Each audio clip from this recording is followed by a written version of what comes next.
Hello everyone, welcome to Aaradhya by classes. आज की series के अंदर हम जो 12th क्लास की सीरीज चल रही है उसमें से एक इम्पोर्टेंट टॉपिक करने जा रहे हैं, that is the pollen grains. Pollen grains बनती कौन सी प्रोसेस से है? माइक्रोस्पोरोजेनेसिस, ये हम पढ़ चुके हैं। इसके अंदर माइक्रोस्पोरेंजियम के अंदर ये भी हम पढ़ चुके हैं। तो जो पोलन ग्रेन्स है उसका स्ट्रक्चर कैसा है? पोलन ग्रेन्स 25 टू 50 माइक्रोमीटर होते हैं in size. Pollen grains are 25 to 50 micrometer in size. Pollen grains के अंदर डिफरेंट स्पीसीज में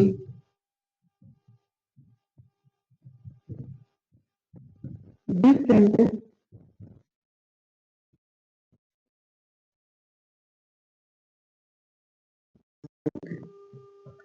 जो डिफरेंट डिफरेंट स्पीसीज है प्लांट्स की, उसके अंदर पोलन ग्रेन्स का शेप और साइज डिफरेंट डिफरेंट होता है।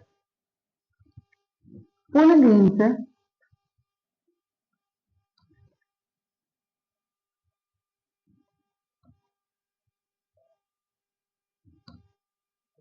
consist of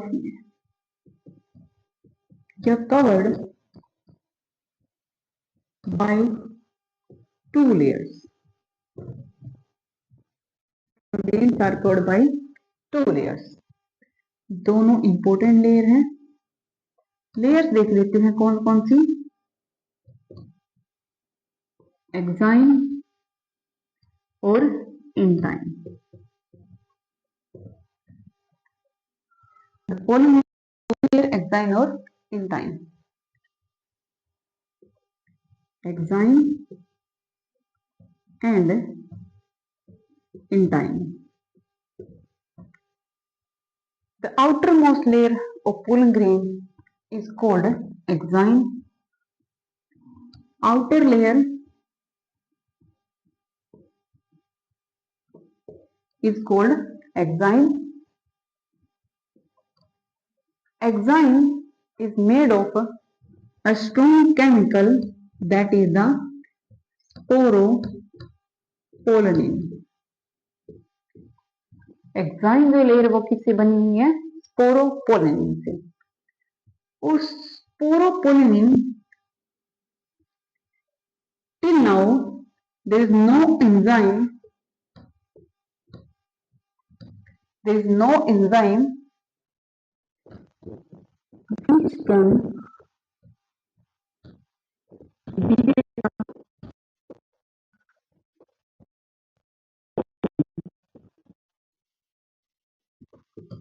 अभी तक ऐसा कोई एंजाइम नहीं है जो स्पोरोपोलिन को डिग्रेड कर सके। इसका मतलब कि अगर हमने किसी स्पीसीज की, किसी प्लांट्स की ये देखना है कि वो पहले इस वर्ल्ड के अंदर थे कि नहीं थे, उनके फोसिल में पाए गए, तो उनके जो फोसिल हैं कैसे पता लगा? वो थे, अभी तक रिजर्व थे। किसकी वजह से? स्पोरोपोलिन की वजह से, क्योंकि वो डिग्रेड नहीं होता। स्पोरोपोलिन पोलन ग्रेन्स को प्रोटेक्ट करता है स्ट्रॉन्ग एसिड से, एल्कली से।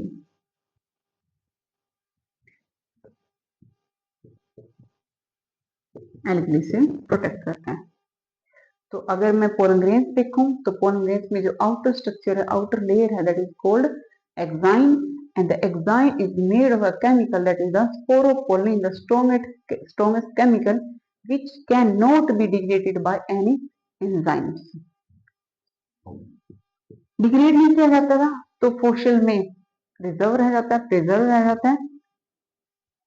स्पोरोपोलिन पोलन ग्रेन्स को किससे बचा रहा है? स्ट्रॉन्ग एसिड से, एल्कलाइन से, डिग्रेडेशन से बचा रहा है उसको। अब पोलिन आउटर लेयर में हर जगह ओनली वन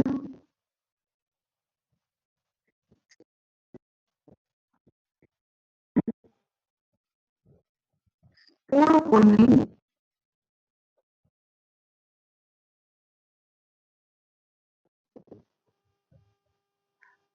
आउटर लेयर में एग्जाइन में स्पोरोपोलिन हर जगह, एक ही जगह जहां स्पोरोपोलिन नहीं है, और उस जगह को, उस स्पेस को क्या बोल सकते हैं? जर्म पोर। उस स्पेस को हम क्या बोल रहे हैं? जर्म पोर। नेक्स्ट हम कर लेते हैं एग्जाइन के बाद इंटाइन। इनर लेयर है पोलन ग्रेन्स की, इनर लेयर है, किस चीज की बनी है? सेलुलोज एंड पैकेटिन की। Intine is made of cellulose and pachytene. अंदर इनर लेयर के अंदर सराउंडिंग में पोलन ग्रेन्स में क्या फील्ड है? साइटोप्लाज्म। अब पोलन ग्रेन्स जैसे ही मैच्योर होगा,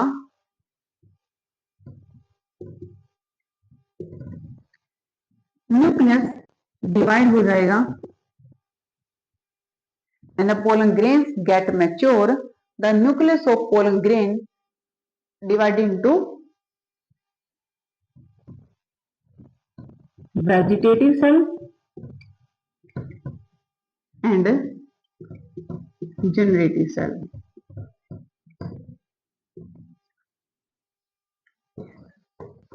तो एक क्वेश्चन तो ये है कि जर्नेटिव सेल और वेजिटेटिव सेल, इनका क्या फंक्शन है? अगर हम देखें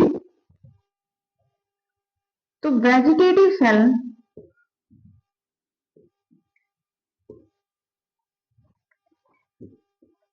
डिग्रेड हो जाएगी और न्यूट्रिशन प्रोवाइड करेगी।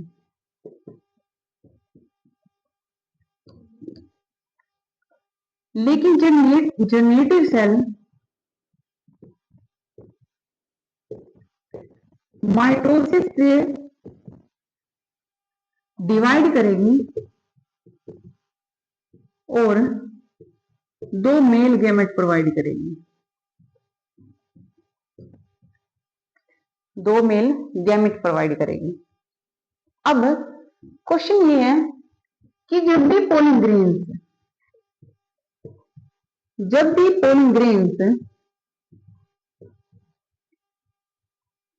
एंथर टू स्टिग्मा जाते हैं, जब भी pollen grains anther to stigma जाते हैं, तो कौन सी सेल स्टेज पे जाते हैं? क्या सेल स्टेज है? 60% प्लांट की स्पीसीज ऐसी हैं जिसमें pollen grain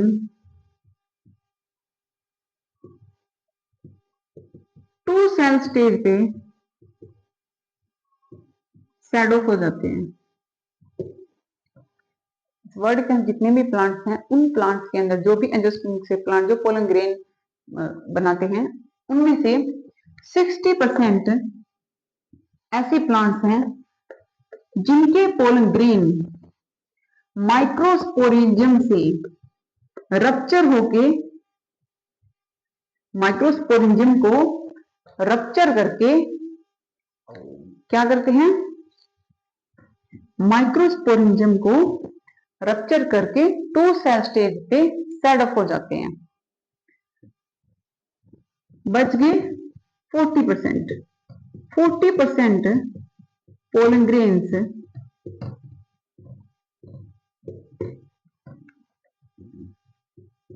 three cell stage पे सेड ऑफ होते हैं। और वो तीन सेल स्टेज कौन सी है? Vegetative cell plus 2 male gamete plus 2 male gamete. Remember that कि जब भी पोलन ग्रेन सेड ऑफ हुए या तो 2 सेल स्टेज पे हैं जिसमें एक वेजिटेटिव सेल है एक जनरेटिव सेल है, या वो 3 सेल स्टेज पे सेड ऑफ हुए। 3 सेल स्टेज में क्या होगा, एक तो वेजिटेटिव सेल और दूसरा क्या, 2 मेल गैमेट। कितने परसेंट, रिमेनिंग 40%। अब हम देख लेते हैं कि जो 2 मेल गैमेट हैं, ये पोलन ग्रेन्स हैं, इनका यूज क्या है। यूजेस ऑफ पोलन ग्रेन्स क्या यूज है। वेस्टर्न कंट्रीज के अंदर पोलन ग्रेन्स की टैबलेट दी जाती है, सिरप्स बनाए जाते हैं। इट मीन्स पोलन ग्रेन्स को एज ए न्यूट्रिशन भी यूज किया जा सकता है। नेक्स्ट हमारा है कि हमने 2 जो मेल गैमेट बने हैं, उन 2 मेल गैमेट की अब डेस्टिनी क्या है, अब वो डेस्टिनेशन क्या है उनकी, वो क्या करेंगे, कहां जाएंगे। तो हमारा नेक्स्ट टॉपिक है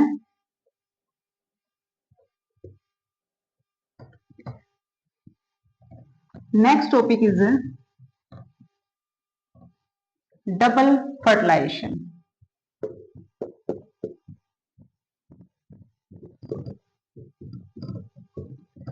डबल फर्टिलाइजेशन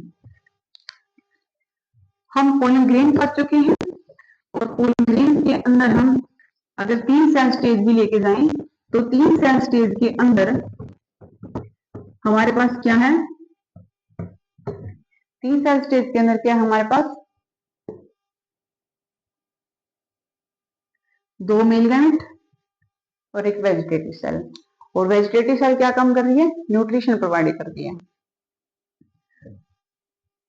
तो मैं अगर एंजियोस्पर्म्स के अंदर एक बात करूं ओव्यूल की, जो हम कर चुके हैं, तो ओव्यूल के अंदर अगर मैंने बात की थी, 3 कौन सी सेल थी, एंटीपोडल, 2 क्या थे, सिनर्जीज, और सेंटर में 2 क्या थी, पोलन न्यूक्लियाई। ये स्ट्रक्चर हम डिस्कस कर चुके हैं। 3 एंटीपोडल सेल,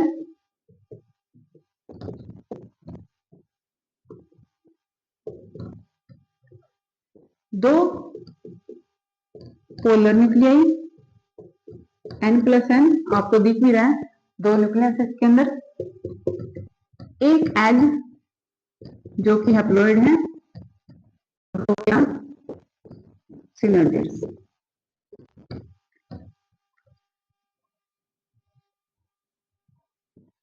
तो जो सिनर्जिड्स है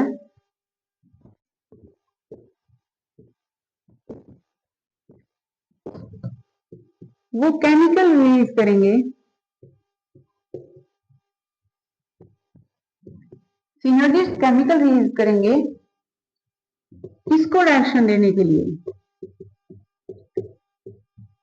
पोलन ट्यूब, इसको डायरेक्शन देने के लिए, पोलन ट्यूब को डायरेक्शन देने के लिए। अब पोलन ग्रेन से पोलन ट्यूब के थ्रू 2 मेल गैमेट आते हैं। पोलन ग्रेन के अंदर एक जगह इंटाइन एक्साइन नहीं है, और इसके अंदर 2 मेल गैमेट है, 2 मेल गैमेट्स। अब ये 2 मेल गैमेट की डेस्टिनी क्या है, यहां जाके क्या करेंगे वो हम देख लेते हैं। इस पोलन ट्यूब को यहाँ एंट्री करवाने के लिए डायरेक्शन कौन दे रहा है, सिनर्जिस्ट, तो केमिकल रिलीज कर रहे हैं और रास्ता बता रहे हैं कि यहां से पोलन ट्यूब आ सकती है। अब हमारे पास एक एग है और दो मेल गैमेट है और एक सेंट्रल सेल है या पोलर न्यूक्लियाई है। ये है हमारे पास लास्ट में पोलिनेशन होने के बाद। अगर मैं फर्टिलाइजेशन की बात करूं